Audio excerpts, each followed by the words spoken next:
Hello and good morning students. स्वागत है आपका केमिस्ट्री की क्लास में। सॉल्यूशन पर चर्चा की जा रही थी। आज हमने जितना अब तक पढ़ाया है उसका रिवीजन कराने जा रहे हैं। बहुत ध्यान से देखिए। हमने बात की थी सॉल्यूशन की। सॉल्यूशन क्या होता है, तो यहाँ पर ध्यान से देखिए। सॉल्यूशन सॉल्यूट और सॉल्वेंट के मिश्रण को कहते हैं। सॉल्यूट और solvent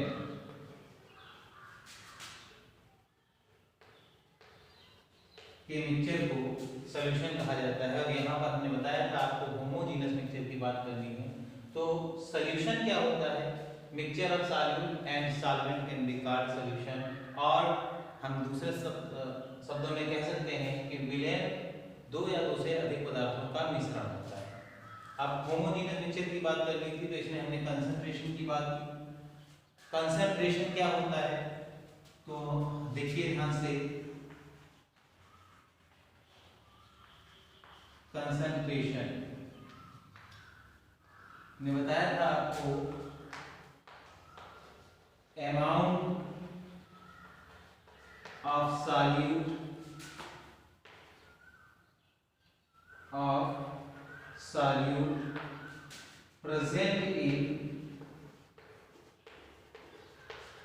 present in 1 liter solution और 1 kg solvent। विलेय पदार्थ की वह मात्रा जो 1 लीटर विलयन या 1 किलोग्राम विलायक में उपस्थित होती है, क्या कहलाती है? सांद्रता कहलाती है। कहने का मतलब ये है amount of solute present in per litre या 1 लीटर सॉल्यूशन और 1 KG solvent can be called concentration. Simple सी लैंग्वेज में ये होता है आपका कंसंट्रेशन। इसके बाद हमने कंसंट्रेशन को क्लासिफाइड किया था। ध्यान से देख लीजिए, मैं फिर से एक बार बताया दे रहा हूं आपको।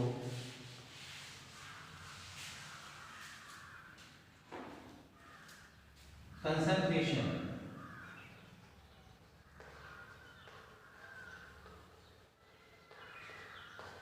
को हमने दो पार्ट में डिवाइड किया था। कौन कौन सा?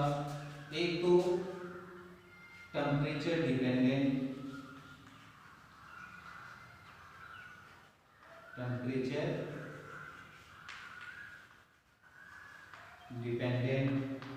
कंसंट्रेशंस।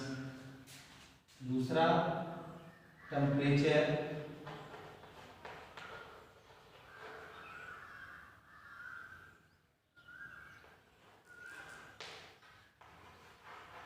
इंडिपेंडेंट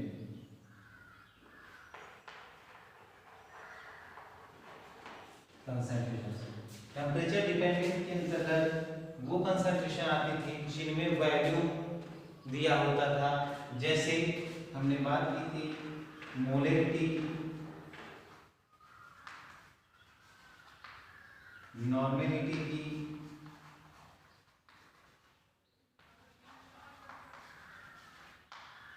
ग्राम पर लीटर कंसंट्रेशन की,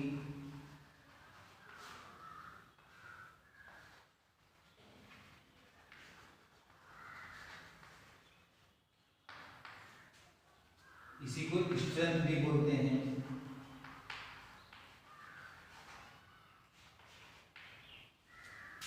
इसके अतिरिक्त वेट बाय फॉर्मेलिटी। इसके बाद हमने बात की थी फॉर्मेलिटी के बारे में।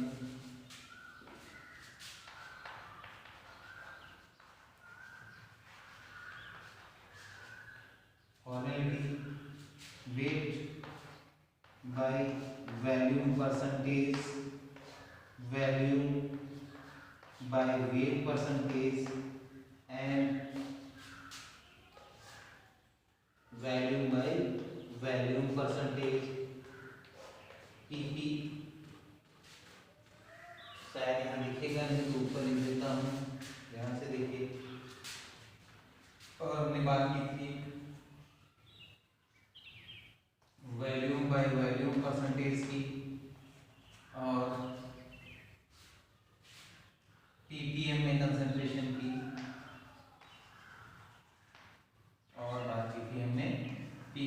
में कंसंट्रेशन। ये आपके जो आते हैं किसके अंतर्गत आते हैं, टेम्परेचर डिपेंडेंट के अंतर्गत। टेम्परेचर इंडिपेंडेंट के अंतर्गत कौन कौन से आते हैं इसके बारे में देख लीजिए। तो टेम्परेचर इंडिपेंडेंट में मोलैरिटी, मोल फ्रैक्शन,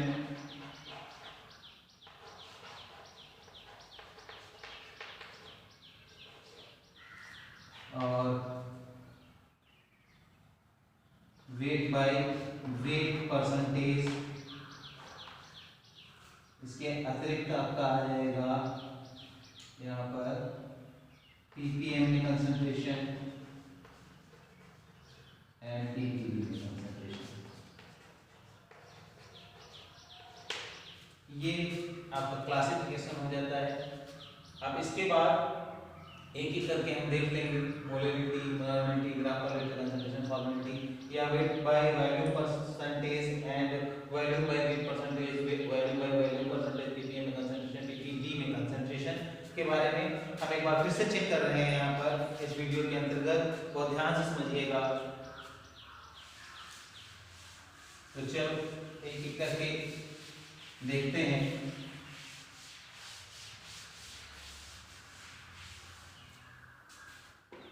पहला है मोलैरिटी। मोलैरिटी, मोलैरिटी क्या होता है, मैंने बताया था number of moles, number of moles present in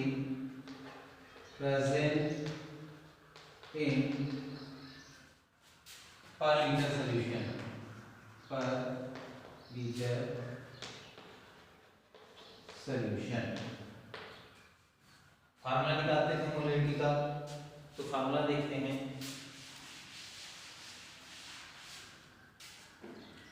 molarity m,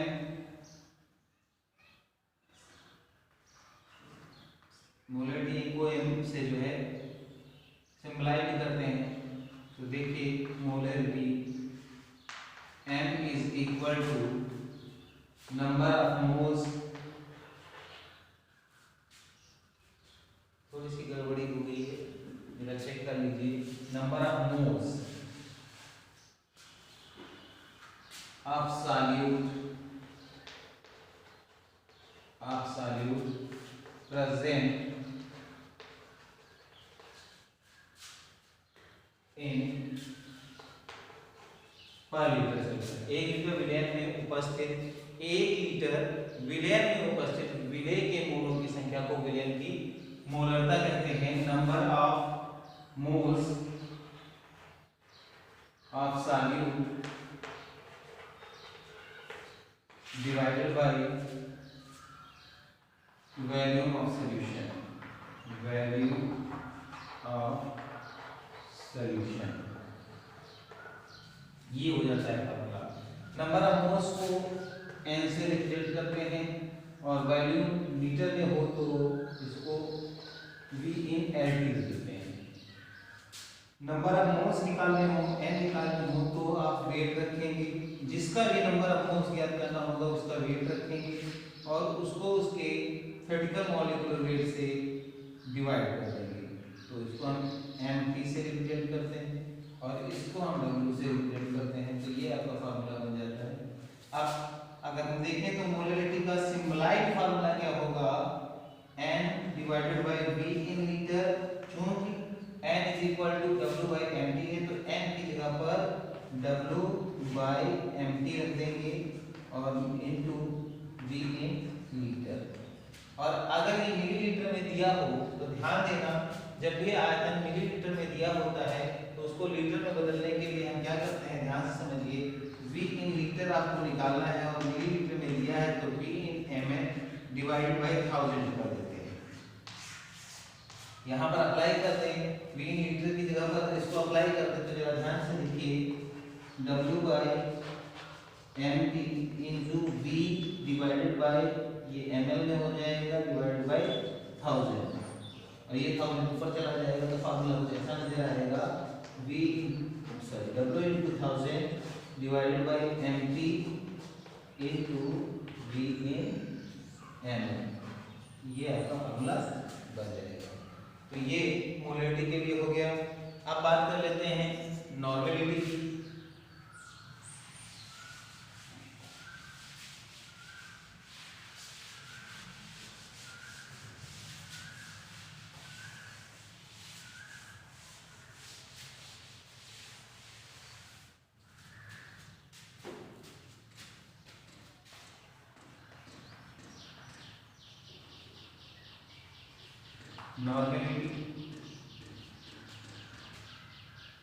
normality क्या होता है?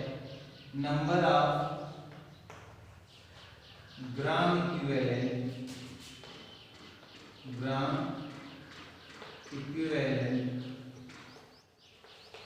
Of solute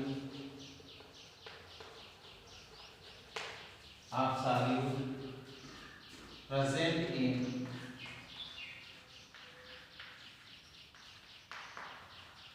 per liter solution।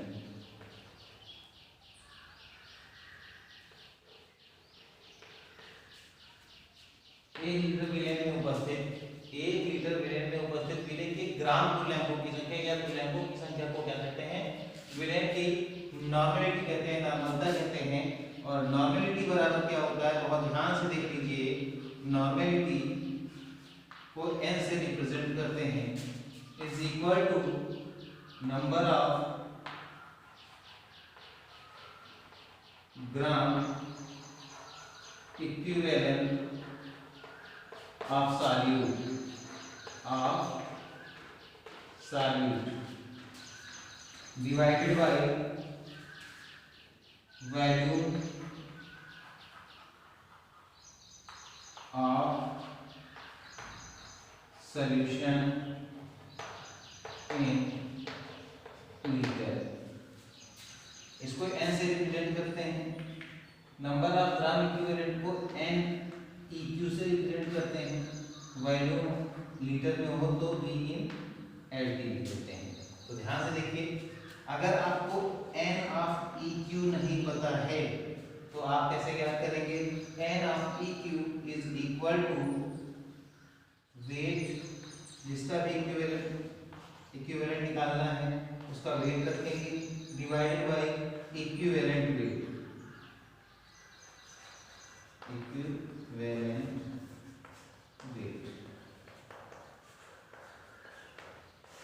इसको आप W से रिप्रेजेंट करते हैं और इसको आप E से रिप्रेजेंट करते हैं। तो आप ध्यान दीजिए, अगर इसकी जगह पर NEQ की जगह पर इसको अप्लाई कर दें तो आपको क्या फार्मूला मिलेगा?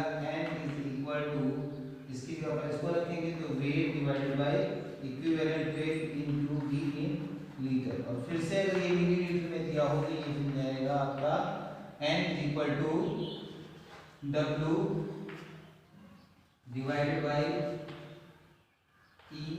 यहाँ पर इसके बटे में फिर ml में होगा ये, तो बटे में इसके 1000 आएगा, वो 1000 के ऊपर चला जाएगा। तो ये आपका फार्मूला बन जाएगा। अब इक्विवेलेंट वेट कैसे निकालते हैं इसके बारे में देखेंगे। ध्यान से समझ लीजिए, जो भी चीजें हम पीछे पढ़ा चुके हैं उन्हीं के बारे में आज चर्चा कर रहे हैं।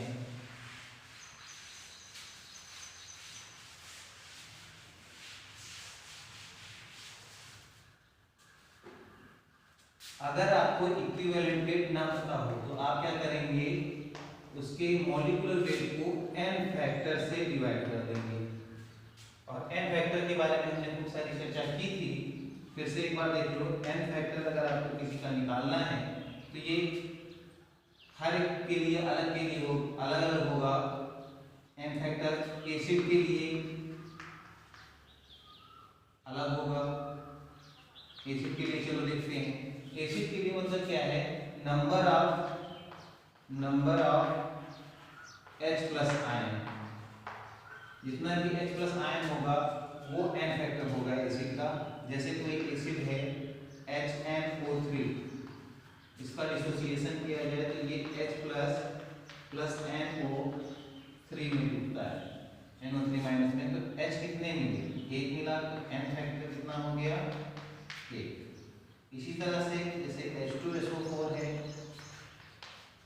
ये टूटेगा 2H plus SO4 minus minus में, तो यहाँ पर n फैक्टर कितना होगा, n फैक्टर होगा 2, क्योंकि H कितने मिले 2। तो इस तरह से आप n फैक्टर निकाल सकते हैं एसिड के लिए।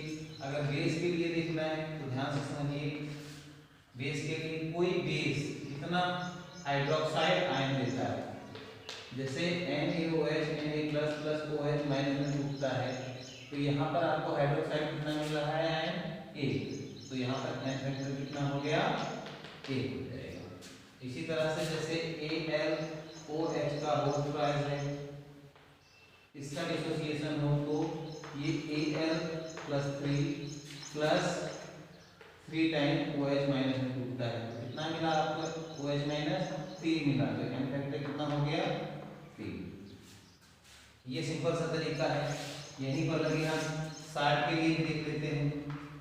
60 में जैसे कोई 60 है आपके पास, मान लीजिए Na3PO4, तो यहाँ पर नंबर ऑफ ट्रांसफर्ड इलेक्ट्रॉन देखते थे, याद कीजिए, और इसका डिसोसिएशन होगा 3Na plus PO4 minus minus minus, या 3 टाइम माइनस। तो जरा देखिए, एक Na पर 1 प्लस का चार्ज है, 3 Na पर 3 प्लस के चार्ज, कितने ट्रांसफर हुए इलेक्ट्रॉन 3, इसलिए इसका n फैक्टर कितना होगा, इसका n फैक्टर होगा 3।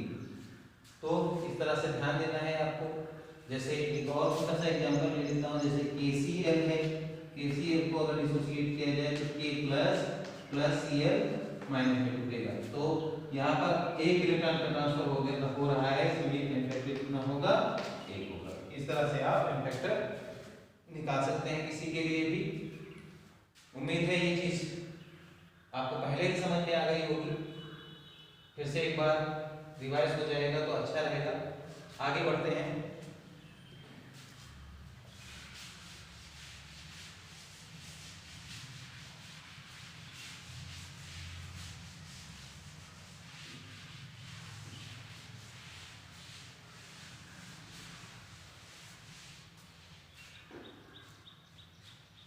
अब हमें देखना है अगला टर्म फॉर्मेलिटी।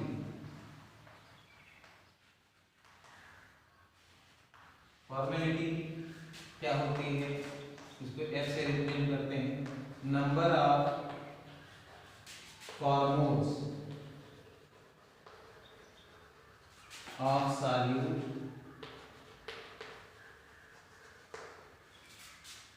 प्रेजेंट इन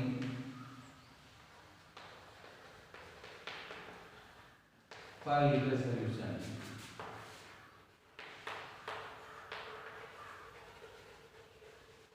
इसको हम बोलते हैं फॉर्मेलिटी। फॉर्मेलिटी निकालने का तरीका क्या है, और ध्यान से देखिए, फॉर्मेलिटी निकालने का तरीका है number of formulas of solute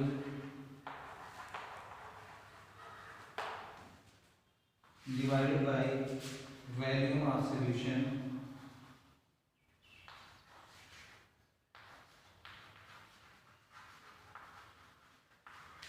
in liter।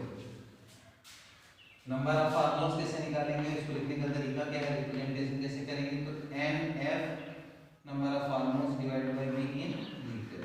आपको NF निकालना है तो आप क्या करेंगे, वेट रखेंगे, इसका भी आपको NF निकालना है, वेट, और उसको उसके ऑब्जर्व मॉलिक्यूलर वेट से डिवाइड करेंगे। इसको रिप्रेजेंट कैसे करेंगे, तो NF is equal to weight को W से रिप्रेजेंट करते हैं और ऑब्जर्व मॉलिक्यूलर वेट को MO से लिखेंगे। MO का मतलब है ऑब्जर्व मॉलिक्यूलर वेट। तो मैंने बताया था कैसे इसको निकालते हैं। एक्सपेरिमेंटल वैल्यू होती है, ऑब्जर्व मॉलिक्यूलर वेट का मतलब है एक्सपेरिमेंटल मॉलिक्यूलर वेट। तो ध्यान से समझ लीजिए, थियोरेटिकल क्या होता था कि हम यौगिक को देख करके उसके परमाणुओं के भारों का योग करके उसको ज्ञात कर लेते थे, लेकिन इसको एक्सपेरिमेंट करके ज्ञात किया जाता है। अब कैसे आगे आएंगे तो और अच्छे से इसको बताएंगे, अभी यहाँ पर हम नहीं बता पा रहे हैं, तो ध्यान से समझिएगा। अब आपको यहाँ पर इसका वैल्यू डिपॉजिट कर देना है, तो क्या हो जाएगा, इसको मिटा देते हैं, और फिर लिखते हैं इसको। देखिए ये हो जाएगा F is equal to NF की जगह पर हम बोल सकते हैं weight divided by observe molecular weight into V in litre, और अगर ये मिलीलीटर में दिया हो तो फिर फार्मूला बन जाएगा F is equal to weight into 1000 divided by observe molecular weight into V in ml। ये आपका फार्मूला बन जाएगा फॉर्मूला। तो मेरे ख्याल से समझ में आ गया होगा, नोट डाउन कर लीजिए। फॉर्मेलिटी क्या होता है बहुत ध्यान से फिर से समझ लीजिए। एक बार रिपीटेशन तो मैंने मिटा दी, लेकिन फिर भी मैं बता दे रहा हूँ। मैंने बताया कि number of formulas of solute, number of formulas of solute present in per liter solution, 1 litre विलेय में उपस्थित विलेय के सूत्र द्रव्यमानों की संख्या को, विलेय के सूत्र द्रव्यमानों की संख्या को, बहुत ध्यान से समझिएगा, 1 लीटर विलेय में उपस्थित विलेय के सूत्र द्रव्यमानों की संख्या को विलेय की फॉर्मूला कहते हैं। तो ये उसका डेफिनेशन हो जाता है। तो इससे मिलाते हैं और आगे बढ़ते हैं।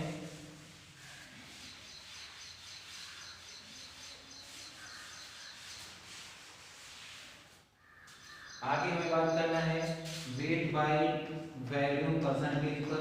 तो ध्यान से समझिएगा, mass of solute, mass of solute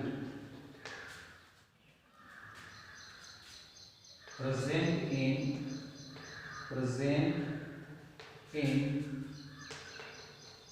per 100 part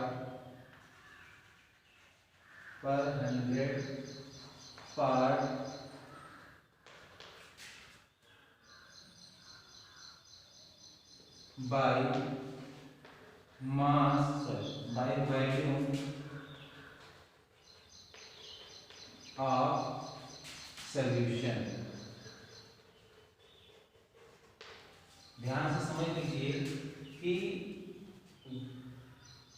क्या लिखा हुआ है, मास ऑफ सॉल्यूट मतलब विलेय का द्रव्यमान प्रेजेंट इन पर 100 पार्ट्स ऑफ बाय वॉल्यूम, किसी भी विलेय के आयतन के 100वें भाग में, किसी भी विलेय के आयतन के 100वें भाग में उपस्थित विलेय पदार्थ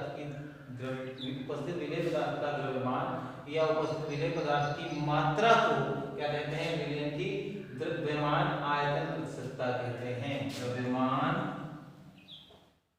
हिंदी में लिख देता हूं, द्रव्यमान आयतन प्रतिशतता।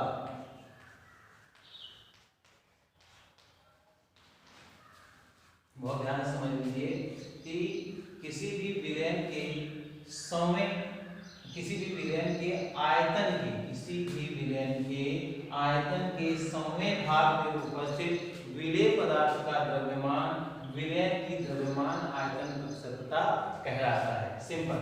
अगर आप इसका फार्मूला निकालने जाएंगे तो weight by volume percentage equal to, पहले वाला मैंने बोला था इसके लिए विलेय के लिए और बाद वाला विलेय के लिए। तो पहले क्या है, वेट, वेट लिख सकते हो, मास लिख सकते हो, वेट ऑफ सॉल्यूट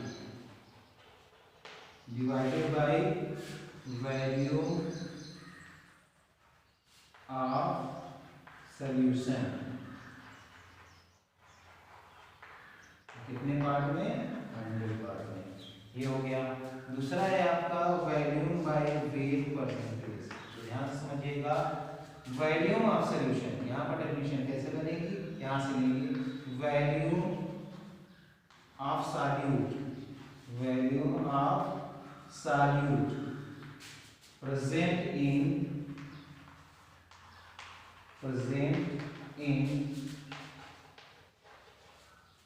पर 100 parts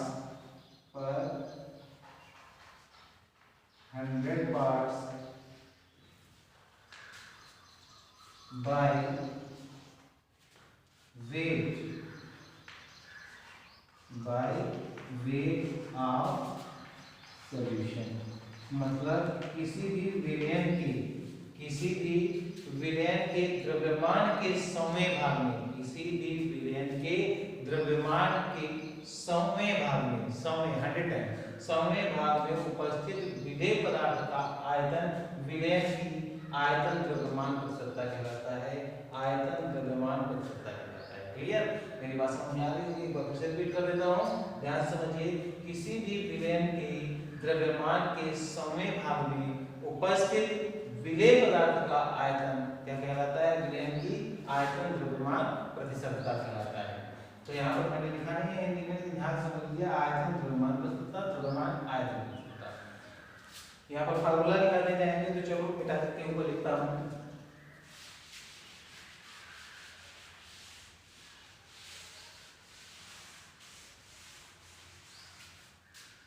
क्या होगा इसका formula? Volume by weight percentage. क्या लिखेंगे? Volume of solute divided by mass of या वेट ऑफ, लिख सकते हो, वेट ऑफ सॉल्यूशन। जो पर 100 पार्ट्स में बोल रहा है तो इसको 100 से मल्टीप्लाई कर देंगे। तो इस तरह से आपका ये आ जाता है। इसके बाद वॉल्यूम बाय वॉल्यूम परसेंटेज। तो ध्यान से देखिए और समझिएगा, वॉल्यूम बाय वॉल्यूम परसेंटेज का तात्पर्य क्या है? इसको केवल आयतन प्रतिशतता भी कहते हैं या आयतन प्रतिशतता भी कहते हैं। डेफिनेशन कैसे लिखेंगे? Volume of solute present in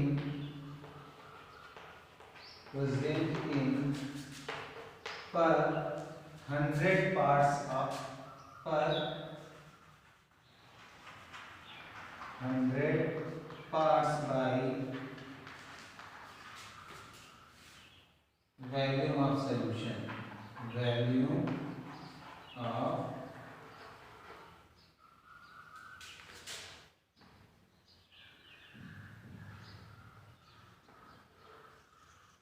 solution, sorry solution, ये हो जाएगा। तो इसका डेफिनेशन कैसे लिखेंगे? किसी भी विलयन के आयतन के 100वें भाग में, किसी भी विलयन के आयतन के 100वें भाग में उपस्थित विलेय पदार्थ के आयतन को विलयन की आयतन प्रतिशतता कहते हैं। ध्यान समझिएगा, किसी भी विलयन के आयतन के 100वें भाग में उपस्थित विलेय पदार्थ के आयतन को विलयन की आयतन प्रतिशतता या आयतन प्रतिशतता कहते हैं। सिंपल। अब इसको मिटाते हैं, इसका फार्मूला लिखेंगे। ध्यान से देख लीजिए, फार्मूला क्या होगा? Volume by volume percentage is equal to volume of solute, volume of solute divided by volume of solution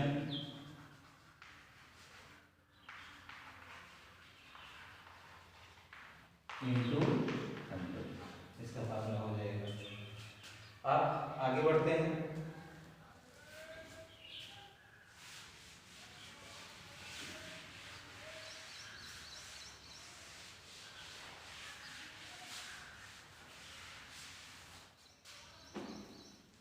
ppm में कंसंट्रेशन। तो पीपीएम में कंसंट्रेशन के बारे में हमने आपसे बताया था। क्या होता है पीपीएम में कंसंट्रेशन? आप यहाँ पर वॉल्यूम ऑफ सॉल्यूट ले सकते हैं,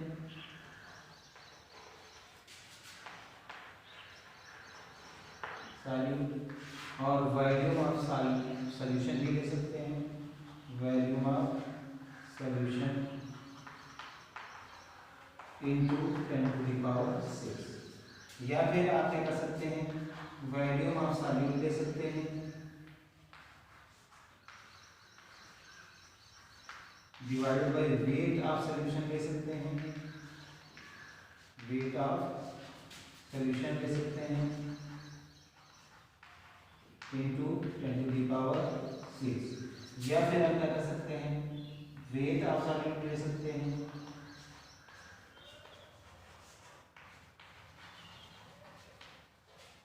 divided by volume of solution ले सकते हैं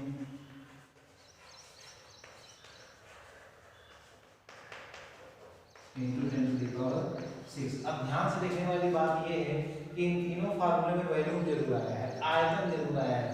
क्यों? क्योंकि हम बात कर रहे हैं टेम्परेचर डिपेंडेंस की। अभी क्या था कि अब डिवाइड करेंगे तो कैसे लिखेंगे? Volume of solute, volume of solute present in per million parts by volume of solution. या फिर कैसे लिखेंगे? यहां से देख लीजिए तो हम बोल सकते हैं volume of solute, volume of solute present in per million parts by weight of solution. ऐसे ही इसको भी डिफाइन कर सकते हैं, weight of solute present in per million parts volume of solution can be called concentration, ppm concentration. ठीक है, उसे हम क्या बोलेंगे? ppm कंसंट्रेशन बोलेंगे, ppm में सांद्रता बोलेंगे। तो बहुत आसान तरीका है। सबसे पहले ये ध्यान रखना है कि वॉल्यूम जरूर आना चाहिए फार्मूले में, तभी वो टेम्परेचर डिपेंडेंट के अंतर्गत आएगा। और यहीं पर मैंने बताया था आपको कि अगर आप टेम्परेचर इंडिपेंडेंट में जाएंगे तो आप ऐसे भी लिख सकते हैं, weight of solute divided by weight of solution into 10 to the power 6। तो यहाँ पर डिफाइन कैसे कर सकते हैं? Weight of solute present in per million weight of solution can be called ppm concentration of the solution. ppm में solution की क्या कहलाएगी? सांद्रता कहलाएगी। लेकिन ये टेम्परेचर इंडिपेंडेंट है, ये ताप पर निर्भर नहीं करती। क्यों? क्योंकि यहाँ पर वॉल्यूम नजर नहीं आ रहा है, ये सेकंड पोर्शन में जाएगा। इसी तरह से जैसे कि हमने ppm में बताया, अब ध्यान दीजिए यहाँ पर हम m को मिटाकर ppb लिख रहे हैं, मतलब इसका मतलब क्या है? पार्ट्स पर बिलियन। और जब बिलियन की बात करेंगे तो यहाँ पर 6 की जगह पर कितना रख देंगे? 9। ये सारे देखो टेम्परेचर डिपेंडेंट है, ये सारे टेम्परेचर डिपेंडेंट है। और इंडिपेंडेंट में आएंगे तो यहाँ पर नहीं कर देंगे, ये आपका टेम्परेचर इंडिपेंडेंट हो जाएगा। तो ध्यान से समझ लीजिए। और मेरे क्या समझ में आ गया होगा बहुत आसान तरीके से मैंने कोशिश की है आपको समझाने की। अब आगे टेम्परेचर इंडिपेंडेंट की बात कर लेता हूँ। एक टेम्परेचर इंडिपेंडेंट मैंने यहीं पर खत्म कर दी है। एक तो वेट ppm में कंसंट्रेशन एक खत्म कर दी है। अब दूसरी ppm और ppb खत्म हो गए। यहाँ पर टेम्परेचर इंडिपेंडेंट भी और टेम्परेचर डिपेंडेंट भी। अब हम बात करेंगे अन्य टेम्परेचर इंडिपेंडेंट कंसंट्रेशन के बारे में।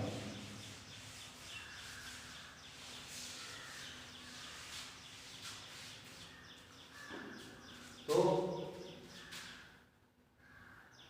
पहला हमारा है टेम्परेचर इंडिपेंडेंट में मोलेलिटी। मोलेलिटी क्या होता है? तो ध्यान से समझिए, number of moles of solute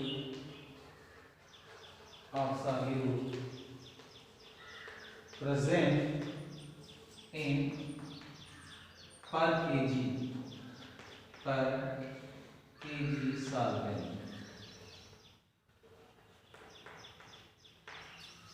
क्या लिखा हुआ है? 1 किलोग्राम विलायक में उपस्थित विलेय पदार्थ की मात्रा, विलेय पदार्थ के मोलों की संख्या, 1 किलोग्राम विलायक में उपस्थित, 1 किलोग्राम विलायक में उपस्थित, यहाँ पर विलायक आ रहा है, ध्यान दीजिएगा। अभी तो विलयन आ रहा था, ये एक्सेप्शनल केस है, तो यहाँ पर सॉल्वेंट लिया गया है। तो 1 किलोग्राम विलायक में उपस्थित विलेय पदार्थ के मोलों की संख्या को विलयन की क्या कहते हैं? मोललता कहते हैं। इसको मोलिलिटी बोलते हैं। इसे स्मॉल m से रिप्रेजेंट करते हैं। स्मॉल m बराबर number of moles of solute divided by weight of solvent, wait of solvent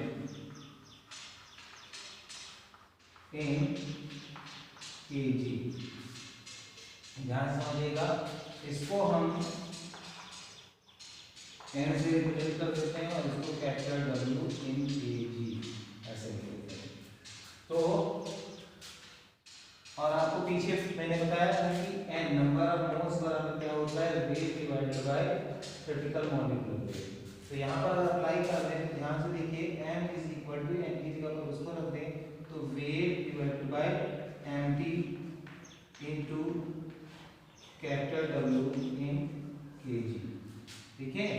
और अगर ये ग्राम में दिया हो तो ध्यान से समझ लीजिए, अगर ग्राम में दिया हो तो किलोग्राम में बदलने के लिए वेट इन केजी यदि आपको चाहिए तो वेट इन ग्राम को आप क्या करते हो, 1000 से डिवाइड कर देते हो।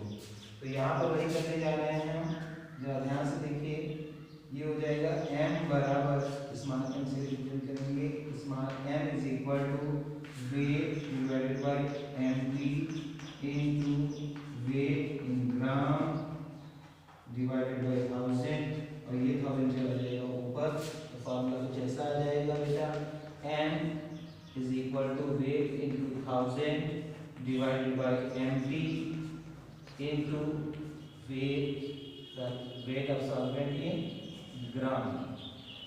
ये आपका फॉर्मूला आ जाएगा। तो मेरे ख्याल से मेरी बातें समझ में आ गई होंगी, इसको ध्यान से देख लो। मिटाने जा रहे हैं। अब अगला टॉपिक देखते हैं।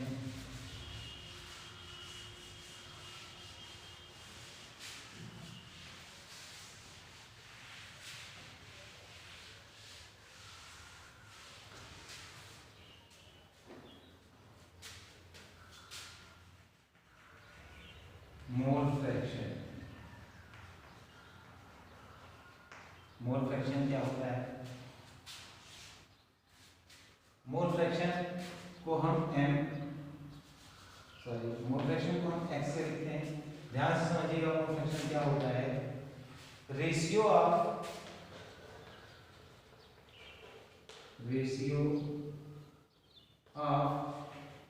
Number of moles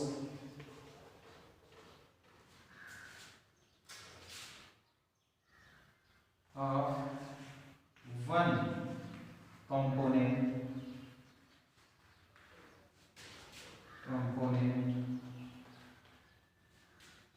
to the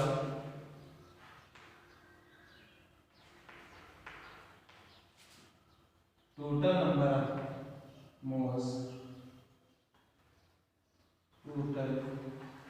number of moles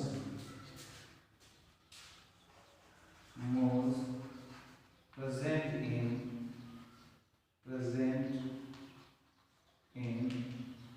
solution। कहने का तात्पर्य क्या है वो ध्यान से समझिए कि किसी विलयन में उपस्थित एक पदार्थ के मोलों की संख्या तथा कुल मोलों की संख्या, एक पदार्थ के मोलों की संख्या तथा कुल पदार्थों के मोलों की संख्या को क्या कहते हैं, मोल प्रभाज कहते हैं। किसका मोल प्रभाज हुआ? उस पदार्थ वन कंपोनेंट, जो वो पदार्थ है एक जिसके मोलों की संख्या आपने ली है, उसका ही क्या कहलाएगा, मोल फ्रैक्शन कहलाएगा। मेरे ख्याल से डेफिनेशन से ज्यादा अच्छा समझ में नहीं आ रहा होगा, लेकिन आप ऐसे बोल सकते हो किसी भी विलयन में उपस्थित पदार्थ के मोलों की संख्या तथा कुल मोलों की संख्या के अनुपात को, किसी भी विलयन में उपस्थित पदार्थ, एक पदार्थ के मोलों की संख्या तथा कुल पदार्थों के मोलों की संख्या को विलयन का उस पदार्थ का क्या कहते हैं, मोल प्रभाज कहते हैं। तो अभी एग्जांपल के तहत आपको ज्यादा बेहतर समझ में आएगा।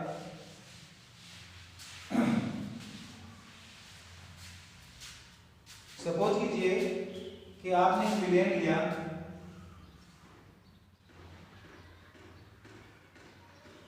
जिसमें आपने दो कंपोनेंट डाले, कितने कंपोनेंट डाले?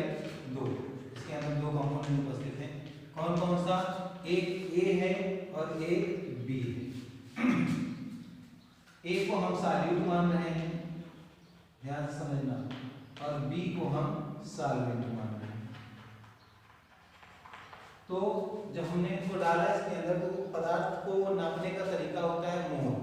तो इसके कुछ मोल डाले होंगे, ए के कुछ मोल डाले होंगे, बी के कुछ मोल डाले होंगे, और मोलों को हम एन से रिप्रेजेंट करते हैं। तो हम मानते हैं कि ए के जो हमने मोल लिए वो कितने हैं, एन ए, और बी के जो मोल लिए वो कितने लिए, एन बी। तो कुल मोल कितने हैं, टोटल मोल कितने हैं, टोटल मोल हो गए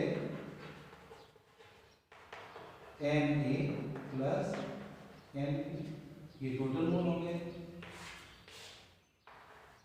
टोटल मोल कितने हो गए, एन ए एन बी का सम हो गया, योग हो गया।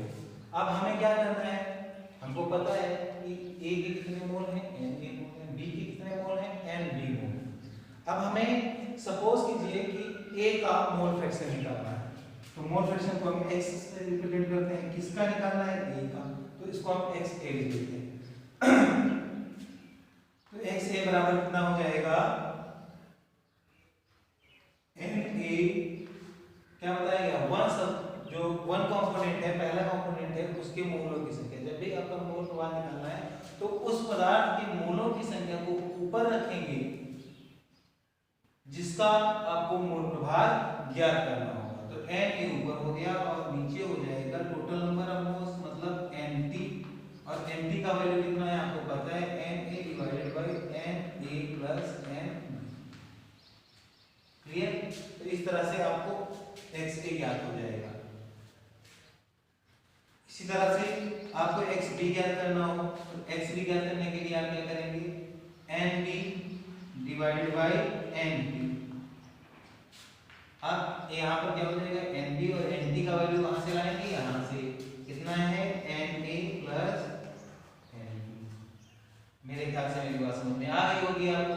अब एक बात और याद रखना है, मैं आपको पहले ही बता देता हूँ कि किसी भी विलयन में पदार्थों का जो मोल प्रभाव होता है उनका योग एक के बराबर होता है, मतलब एक से ज्यादा मोल प्रभाव कभी नहीं आएगा। इसको हिंदी में मोल प्रभाव और अणुभिन्नक भी कहते हैं, तो ध्यान से समझिएगा। और इंग्लिश में मोल फ्रैक्शन बोलते हैं। इसको मिटाते हैं और ध्यान से समझ लीजिए जो चीजें मैंने बताई हैं।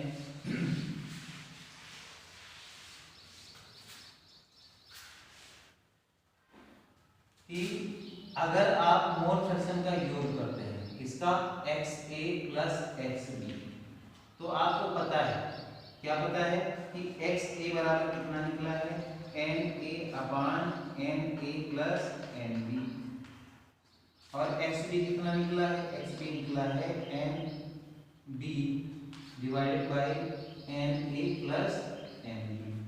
अगर ये वैल्यू यहाँ पर रख दे, ध्यान समझिएगा, अगर इसका योग करने जा रहे हैं तो ये वैल्यू रखते हैं, एक्स ए की जगह पर क्या रखें, N A divided by N A plus N B plus N B divided by N A plus N B. अगर देखें तो यहाँ पर एलसीएम मिल रहा है आपको, क्या मिल रहा है LCM, N A plus N B, ऊपर क्या बचा, N A plus N B बराबर किसके है, X A plus X B के। ये कैंसिल हो जाएगा, ऊपर नीचे चीजें बराबर तो बढ़ जाएंगी। तो अब ये कितना आ गया, ये आ गया आपका x A plus X B बराबर ए। काटेंगे दिखाएगा तो यहाँ पर ये आ गया। मैंने पहले ही बोला है कि जितने भी कंपोनेंट होंगे उनका जो मोल प्रभाव होगा उसका योग कितना होगा, एक के बराबर होगा।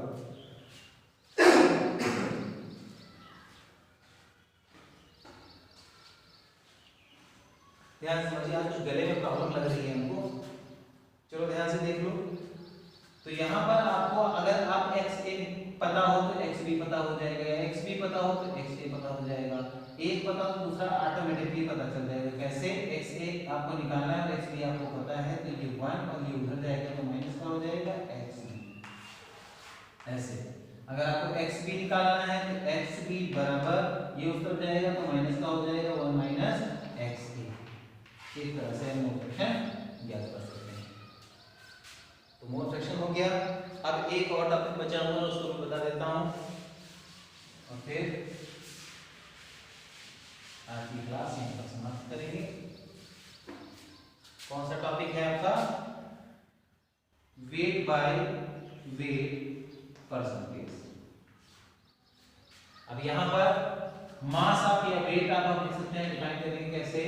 Wait of solute present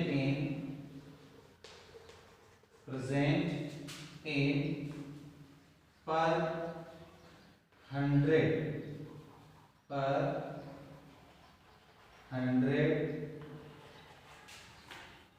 parts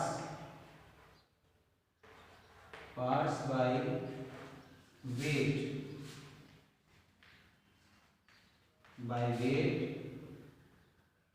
of solution। अब देखिए यहाँ पर दोनों जगह पर वेट नजर आ रहा है, वॉल्यूम नहीं है, तो ये तुम्हारा टेम्परेचर इंडिपेंडेंट के अंतर्गत आएगा। फार्मूला कैसे लिखेंगे बेटा? Weight by weight percentage is equal to weight of solute divided by weight of solution, weight of